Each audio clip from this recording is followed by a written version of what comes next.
Shin-Etsu Chemical did not issue a warning. No press release, no analyst call flag, no headline in Nikkei or Bloomberg. But inside the company's fiscal year 2026 numbers, yield is contracting, and raw material inventory is being built out faster than demand alone explains. That gap between what a company says and what its stockpile implies is where this story lives. The word for what's forming is quiet, and the reason that word matters is not that the shortage is small. It's that quiet in a supply chain is a choice someone made or a signal someone else was already reading. The chip industry has spent 5 years staring at fabs, at extreme ultraviolet machines, at advanced nodes measured in nanometers. This story is about the layer underneath all of that. It goes from a petroleum refinery in the Middle East to a coating thinner than a virus.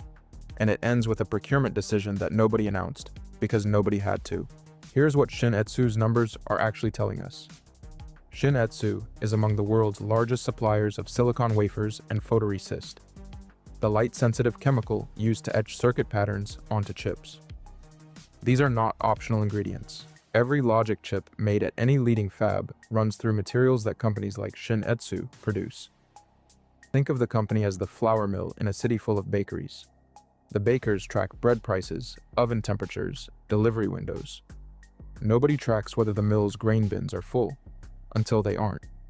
Reports suggest the fiscal year 2026 yield contraction appearing in Shin-Etsu's output is real, though no independent verification is cited here.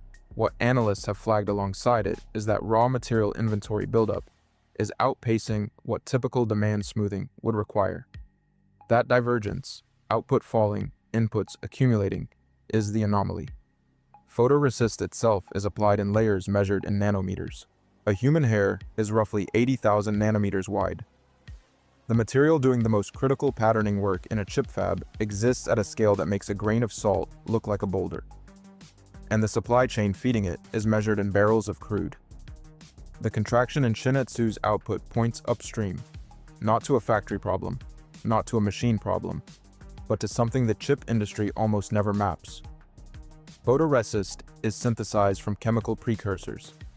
Those precursors are, according to reported estimates that should be treated as approximations, over 40% relying on naphtha, sourced from Middle Eastern refineries. Naphtha is a petroleum refining cut, a byproduct fraction that sits between gasoline and heavier fuel oils. It is priced on energy markets. It moves with crude grades. It is subject to refinery output decisions, geopolitical shipping routes, and OPEC-adjacent production logic that the semiconductor industry does not control and historically has not modeled. The chip industry talks about its supply chain like a skyscraper. Every floor is visible, every material tagged and tracked. What nobody drew on the blueprint was the aquifer the foundation sits on. Naphtha is the aquifer. My red. The chip industry built its entire risk vocabulary around fabs, equipment, and nodes. It never built one for refinery cuts. That is not an oversight born of carelessness. It is a category error that has been hiding in plain sight for a decade. The industry mapped risks in a language that had no word for petroleum fractions, so the exposure accumulated without a name. No major export control list, no public supply chain audit that has received wide coverage has foregrounded photoresist feedstock naphtha sourcing as a primary choke point. The entity lists name companies, the restricted technology designations name tools. The risk here sits one layer above where the industry's attention was trained. It is like insuring a painting for theft and fire, then losing it to water damage from a pipe 2 floors up. The risk was real. It was just in a room nobody checked. Which brings us to who was checking. Reports suggest China has been stockpiling photoresist feedstock and chemical precursors. No customs data has been independently confirmed here, so that should be treated as pattern-consistent reporting, not established fact. But the pattern itself is documented across multiple restriction cycles. After every visible export control, Chinese procurement has moved to hedge-adjacent, uncontrolled inputs. The behavior is not random. It is a methodology that pressure built. Years of loud announced sanctions trained Chinese procurement to look one layer upstream of wherever the label was placed. The wall of visible bands became a map to the invisible one. The constraint became the method. Here's what I think is actually happening. China did not need a tip-off. It needed to internalize a lesson the sanctions years drilled into it, that the next choke point is always one supply chain layer above where everyone is looking. The Naphtha story is not a secret strategy. It is the application of a lesson that was taught out loud, repeatedly, by the countries trying to contain it. Before pushing this to its conclusion, the strongest case against it deserves full weight. 3 counterarguments matter. First, claim versus proof. The stockpiling behavior is reported and pattern consistent, but no audited inventory figures or customs records have been publicly confirmed. The inference is reasonable. It is not established. That is the load-bearing uncertainty in the argument. Second, the Shin-Etsu signal itself. The yield contraction is drawn from reported figures. If those numbers are preliminary, seasonal, or misread, the supply signal weakens materially.